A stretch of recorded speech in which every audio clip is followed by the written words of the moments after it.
আজকে আমরা দেখব কিভাবে ডিফরমেশন রিপোর্ট দিতে হয়। এর জন্য আমরা থ্রি ডটে ক্লিক করে লিঙ্কটা কপি করে নেব। ডিফরমেশন রিপোর্ট হলো আপনার ছবি দিয়ে যদি কেউ মানহানি করে, ফেসবুকে মানহানি করে পোস্ট করে, তাহলে তার বিরুদ্ধে ডিফরমেশন রিপোর্ট দিতে পারবেন। তো আমরা যেখানে একটা ব্রাউজারে যাব, ব্রাউজারে গিয়ে এখানে সার্চ করবো ডিফরমেশন রিপোর্ট ফেসবুক। তারপরে এরকম একটা অপশন চলে আসবে, আমরা এটা ক্লিক করে দেবো। এখানে আসার পর সিলেক্ট ইউর কান্ট্রি, আমরা যে কান্ট্রি থেকে রিপোর্ট করবো সেটা সিলেক্ট করে নেব।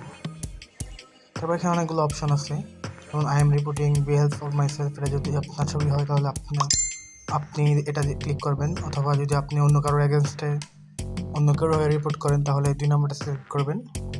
এছাড়া আরও অপশন আছে, অথবা আপনার ফ্রেন্ড অথবা আপনার ক্লায়েন্টের জন্য সিলেক্ট করেন তাহলে এটা আপনি করতে পারেন। তো এখানে আপনি পড়ে নেবেন কোনটার জন্য রিপোর্ট করছেন। তারপর আপনার আইডি ফুল নাম দেবেন, নেম অফ ক্লায়েন্ট, আমি যেহেতু ক্লায়েন্ট সিলেক্ট করেছি তো আমি থার্ড পারসন হয়ে রিপোর্ট করতেছি, অন্যজনের নাম দেবো।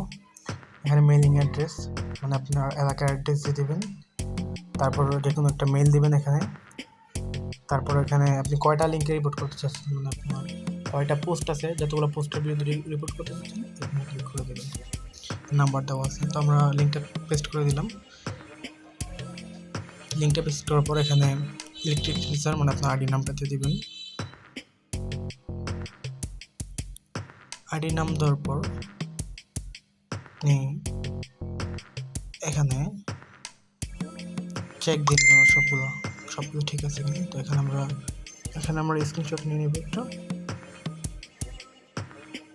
চুজ অপশন এখানে দেওয়ার জন্য। তো আমরা স্ক্রিনশটটা একটু ক্রপ করে নিচ্ছি।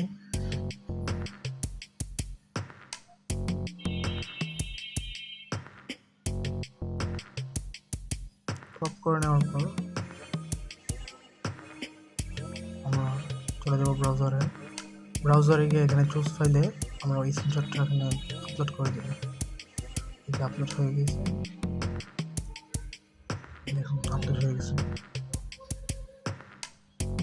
সবকিছু ওকে থাকলে এবার আমরা এখানে একটা এডিশনাল দিয়ে দেবো।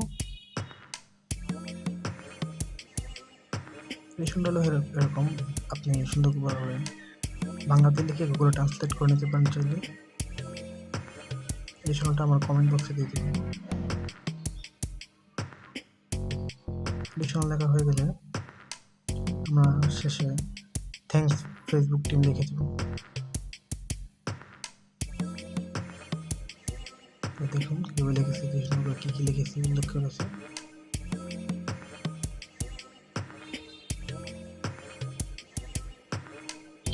এটা পরে ভালোভাবে এডিশনালটা দেবেন। এডিশনালটা ভালোভাবে না দিতে পারলে রিপোর্ট কিন্তু নেগেটিভ আসবে। এবার সেন্ডে ক্লিক করে দেব। এখানে ওটিপি চাবে,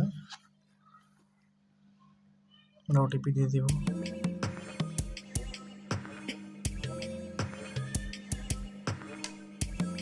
ওটা কপি করে ব্রাউজারে চলে যাব।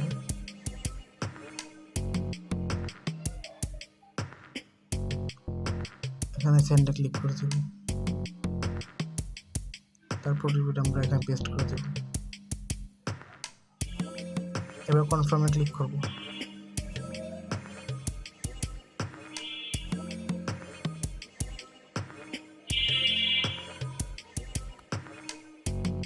কনফার্মে ক্লিক করার পরে যে দেখুন আমাদের ফর্মটা সাবমিট হয়ে গেছে, ফর্ম সাবমিট সাকসেসফুলি। ওকেতে ক্লিক করে দেব।